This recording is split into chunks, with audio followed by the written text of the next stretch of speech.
My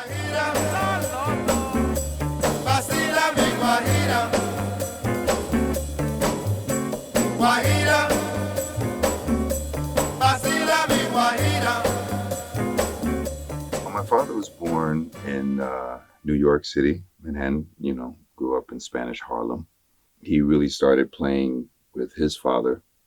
My grandfather had a little band that would play like parties and stuff like that, and house parties and be the entertainment. And my dad would be playing bongos with him. So like his first instrument was bongos, and he caught the bug like right away. My father started professionally around 12 years old. He was named Bobo by a famous pianist, Mary Lou Williams. He actually got his name, Willie Bobo. The Bobo part of his name was from Mary Lou Williams. And it was like the studio sessions they had was so fun, I guess, and he brought so much life to it. She called him Willie Bobo, and the name just stuck. He started doing stuff and playing with people like Marcelino Guerra, which was a popular singer back in New York. Eventually just started, making the rounds. There was so many musicians at that point, you had to do what you do to stick out, and he was in the mix. And by the time he was 18, he was voted world's best percussionist in Downbeat magazine. My parents met when they were around 16, 17 years old. After 3 years, my parents got married. My dad was working with Tito Puente. There's a lot of real music back in those days in New York. You had, you had your jazz downtown. You had, your Harlem scene, which was all the real jazzmen could go and hang out there. But Tito Puente started, my father, Mongo Santa Maria was part of that crew. And they were very, very good friends. And Tito had the best rhythm section, bar none, in Latin music. Well, he started out with Tito Puente. He was 20 years old. So, you have him and Mongo Santa Maria, which he knew right when, he had come from Cuba. So my dad was like an interpreter to some of these musicians, like Benny Moré, or Mongo Santa Maria and other people, he would be like the interpreter, because he spoke English and Spanish. But Peter Escovedo, father of Chile, and I mean, so many. There's so many. This week he'd go to the Latin clubs. Next week go to the Uptown, where the brothers were playing. And he was friends with everybody. Everybody knew Willie. Everybody loved him. He just had that charisma, And people they latched on to him because he was that way. He really, at an early age, being in there in New York at the times of like Birdland and all these clubs, the Savoy, the Palladium, you had the jazz, you had the Latin, you could have Charlie Parker, Miles Davis on one end of the street, and then you have Machito and Tito Puente on the other side of the street. So you had all of this stuff and all the musicians, both on both sides. So he never really wanted to be pigeonholed into one thing. Never wanted to be just called like a salsa musician or artist. He loved jazz, so he always was one to mix and to blend and to try to make different sounds. Willie Bobo transcended genres. As a Latin jazz musician, he was well respected. But man, he played with everybody who was anybody. Carlos Santana played some of Willie's music, and then he branched off into his own thing. So it's this thing that spans from Latin jazz, American jazz, boogaloo, salsa, a little bit of soul in it, and he didn't stay in the box, and he didn't allow himself to stay in the box. One thing about Willie Bobo was one of those musicians with a big ear. He could not read music, but he was probably one of the top, probably first call percussionist in New York. I don't know how much he got to do here in LA, but New York, he was definitely in demand. Because he had a way of going up to the drum and set, like, he knew he could look at some music and say, what's that figure right there? Because it looks like something's happening right there. And he knew to look at the end of the bars, because copy is copy music in 4-bar increments. And so you can look at the end of the little like, what's that figure right there? Bob, Bobo was smart enough to figure all that out. And then, so when that part came around, he nailed it. And so, what would the arranger think? No, he's good. He's a good reader. He's just playing by ear. So Bobo was really super talented at playing. I believe that my dad stuck out, amongst some of the other musicians in that time because his ear was so sharp. He was like a sponge.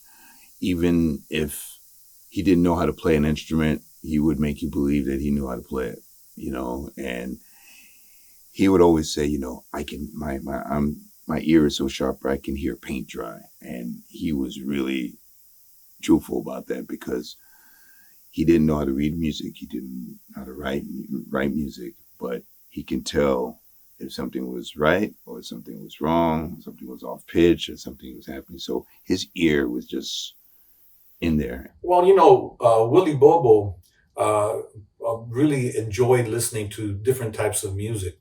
And not only enjoy listening to different types of music, but he was always trying to look for a way to incorporate it into Latin music and to create different nuances and feels and grooves. He would not use a piano. He would just use that jazz guitar, driving the smooth sound, and it created a really soothing jazz sound with the saxophone in front and the timbales. And he had such a beautiful roll to the timbales.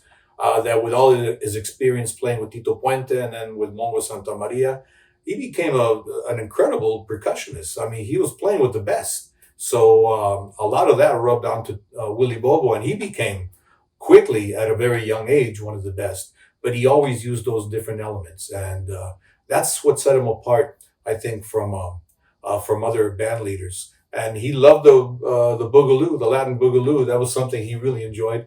And he incorporated that in his early recordings for Tico Records and Roulette Records. Willie came up as a master timbalero, playing with Mongo and Tito Puente.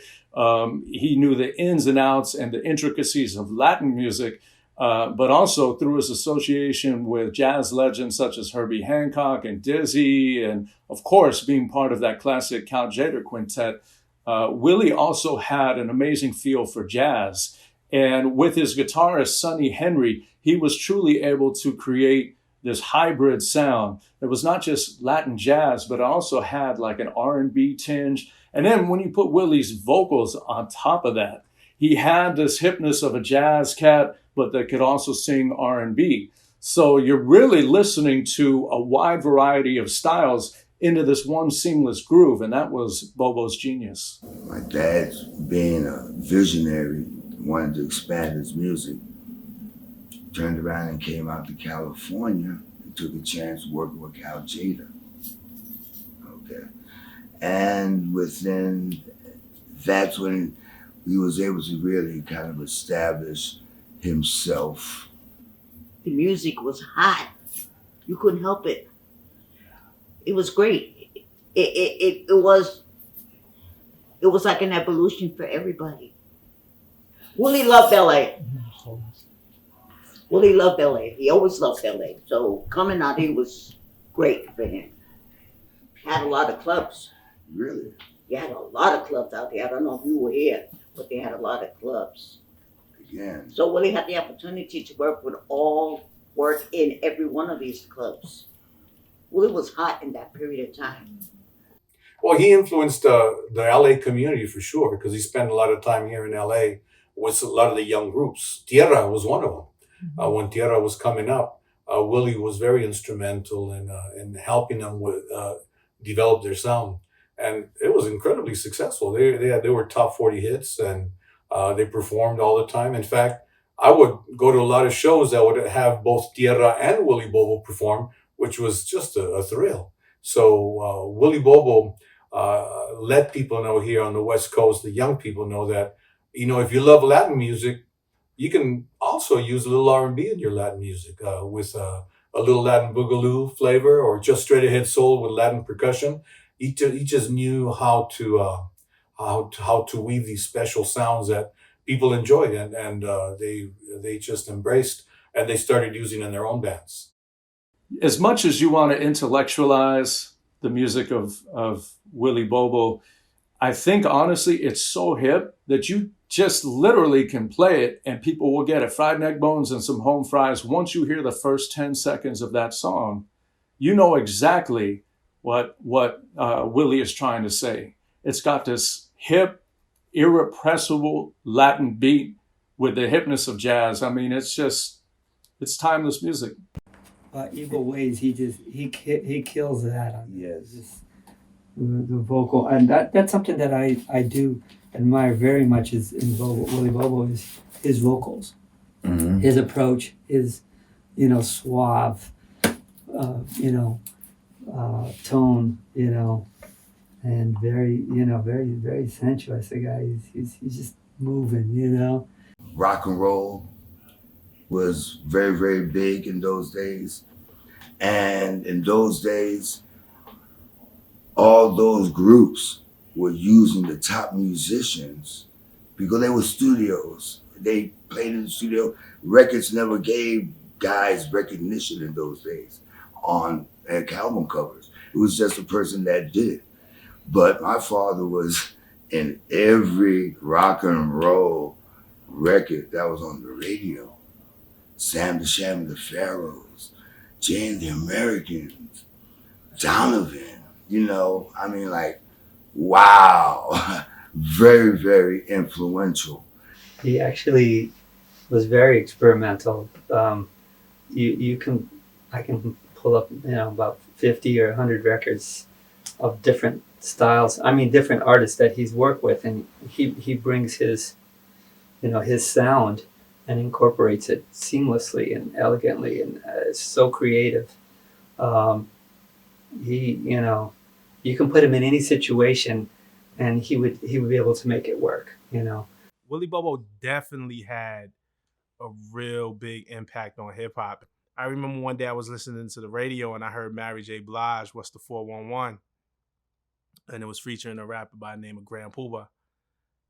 And all of a sudden, Grand Puba shouts out my uncle on the record, and I'm bugging out. He was like, "Hey man, we're gonna kick the Willie Bobo," and then he just starts rapping, and it was amazing to me because I'm like, "Yo, this is the name."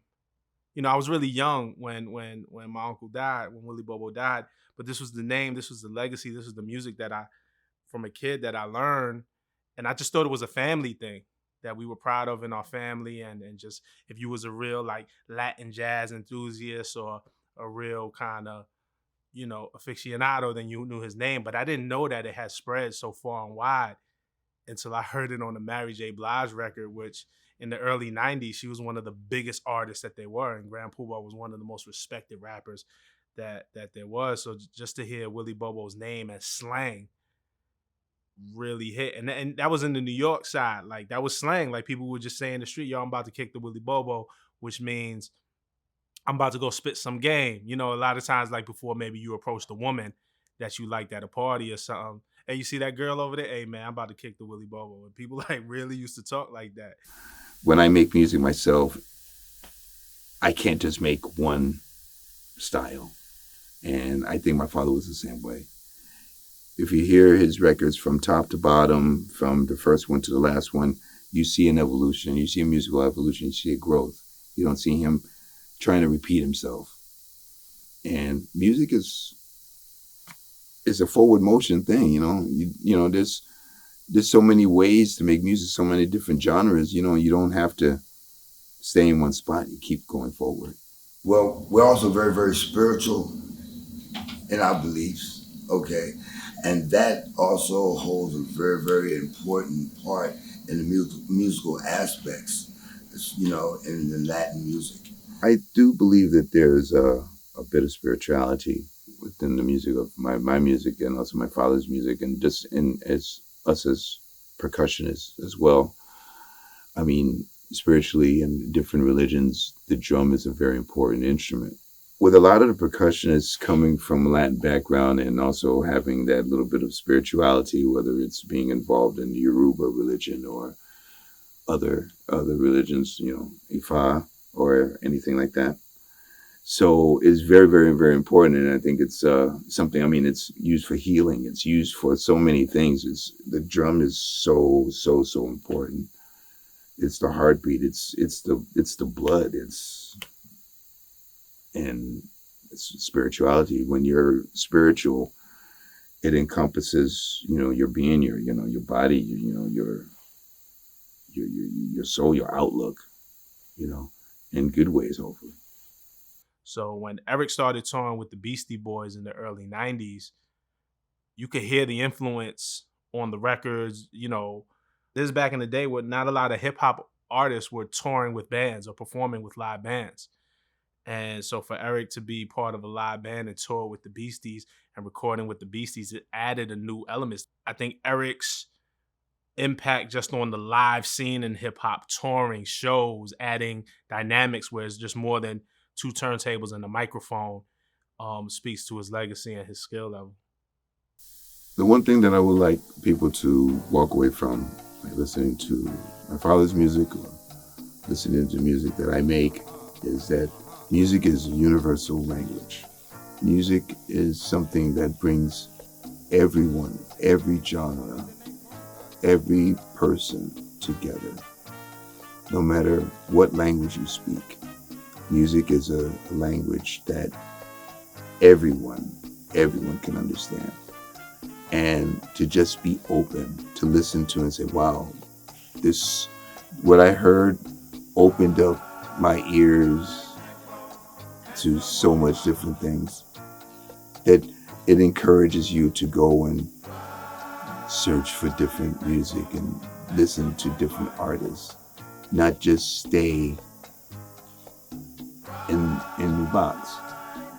You always keep the box, but sometimes you can go outside the box and you come back in the box and come up with new ideas. You have a house, you live in your house, but when you go out, you see something out there, and something out there says, wow, that could fit into my house. It's something new. It brings something new. Music is that.